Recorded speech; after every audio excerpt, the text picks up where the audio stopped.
Good morning. January 2nd. Continue steadfastly in prayer. Colossians 4:2.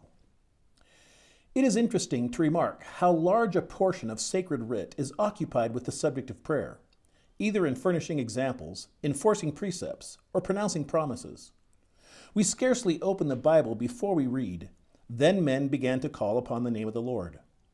And just as we are about to close the volume, the Amen of an earnest supplication meets our ear.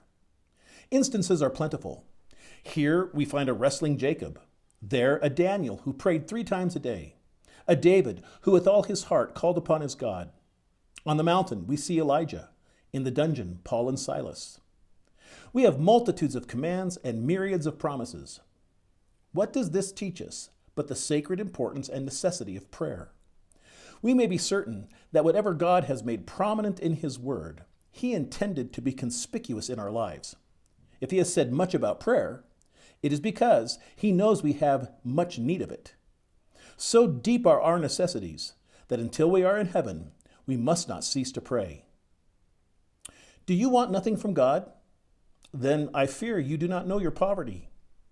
Have you no mercy to ask of God? Then may the Lord's mercy show you your misery. A prayerless soul is a Christless soul. Prayer is the lisping of the believing infant, the shout of the fighting believer, the requiem of the dying saint falling asleep in Jesus. It is the breath, the watchword, the comfort, the strength, the honor of a Christian.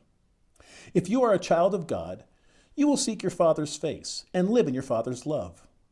Pray that this year you may be holy, humble, zealous, and patient. Have closer communion with Christ, and enter oftener into the banqueting house of His love. Pray that you may be an example and a blessing unto others, and that you may live more to the glory of your Master. The motto for this year must be, continue in prayer.